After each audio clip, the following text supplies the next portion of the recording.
बहुत अरसा पहले की बात है कि एक औरत के यहाँ बच्चा पैदा होने वाला था। फिर उसको दर्द होने लगा और उसके यहाँ एक बेटी पैदा हुई। उस औरत का एक कम उम्र मुलाज़िम था। वो किसी काम से बाहर निकला तो उसको एक बुज़ुर्ग मिला। बुज़ुर्ग ने मुलाज़िम से पूछा कि तुम्हारी मालकन के यहाँ बच्चा पैदा हुआ है या बच्ची? मुलाज़िम ने कहा बच्ची पैदा हुई है। उस बुज़ुर्ग ने कुछ देर सोच कर कहा कि मेरी बात गौर से सुनो, ये बच्ची बड़ी होकर 100 लोगों से ज़िना करेगी।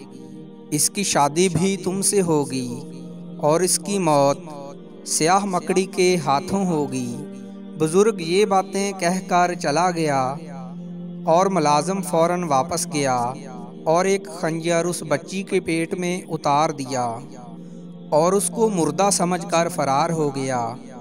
एक बहरी जहाज़ में सवार हुआ और किसी दूर दराज के मुल्क में चला गया। उस औरत ने अपनी बच्ची के पेट पर टांके लगवाए और उसका इलाज करवाती रही, यहाँ तक कि वो बच्ची तंदुरुस्त हो गई। वक़्त गुज़रता गया। वो मुलाज़िम लड़का दूसरे मुल्क में कमाता रहा और तजारत शुरू करके बहुत अमीर कबीर हो गया। दूसरी तरफ वो बच्ची बालिग होकर बहुत हसीन तरीन बन चुकी थी। शहर के बड़े बड़े दौलतमंद लोगों से उसकी दोस्ती थी। वो बेराह रवी का शिकार होकर अनगिनत लोगों से ज़िना कर चुकी थी। कुछ अरसा गुज़रा तो उस मुलाज़िम लड़के को, जो कि अब अमीर ताजर बन चुका था, उसको अपने वतन की याद आई। उसने सारा मालो दौलत बहरी जहाज़ पर लादा और वापस अपने शहर पहुंच गया। शहर में आकर उसने अपना कारोबार दुरुस्त किया और शादी करने का सोचा। उसने शहर की एक तजर्बाकार बूढ़ी औरत को अपने यहाँ बुलाकर उससे कहा कि वो शादी करना चाहता है, लेकिन लड़की शहर की सबसे खूबसूरत लड़की हो। मेरे पास पैसे की कोई कमी नहीं है। वो बूढ़ी औरत सीधी उसी खूबसूरत लड़की के पास पहुंची। उसके सामने अमीर ताजर का रिश्ता रखा। वो लड़की जो गुनाह कर कर के तंग आ गई थी और अब घर बसाना चाहती थी, वो शादी पे रज़ामंद हो गई और ब्याह कर उसी ताजर के घर आ गई। ताजर इतनी हसीन बीवी के इश्क में पूरी तरह गिरफ्तार हो चुका था। एक दिन बातों बातों में उस लड़की ने अपने शोहर ताजर से पूछा कि आप इस शहर में पहले तो मौजूद नहीं थे, आखिर आप आए कहाँ से हैं? ताजर ने उस लड़की को सारा वाक़या सुना डाला कि कैसे वो अपनी मालकन की बच्ची के पेट में छुरा घोंपकर दूसरे मुल्क भाग गया था, फिर कामयाब ताजर बनकर वापस लौटा। उसकी बीवी ने हैरान होते हुए उसको बताया कि वो बच्ची मैं ही हूँ, जिसके पेट में छुरा मारकर आप फरार हो गए थे, लेकिन मैं बच गई थी। वो आदमी कुछ देर खला में देखता रहा, फिर कहने लगा, क्या तुमने 100 से ज़्यादा मर्दों से ज़ना किया है क्या?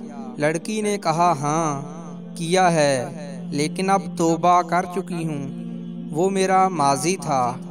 ताजर, जो कि अब अपनी बीवी से प्यार करने लग गया था, उसने कहा, मैंने तुमको ये जानकर भी कबूल कर लिया है। इसका मतलब है कि उस बुज़ुर्ग ने जो कहा सच कहा था। तुम्हारी मौत भी स्याह मकड़ी से होगी। ये बात भी उसी बुज़ुर्ग ने बताई थी, लेकिन मैं तुमको मकड़ी के हाथों मरने नहीं दूंगा।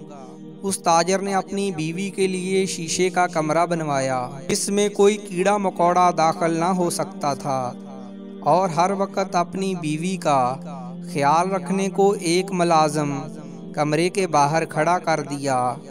एक दिन अचानक कमरे की दीवार पर सियाह मकड़ी न जाने कहां से नमूदार हो गई। उस लड़की ने मकड़ी को देख लिया और नौकर को अंदर बुलाकर कहा, इस मकड़ी को पकड़कर मेरे पास लाओ।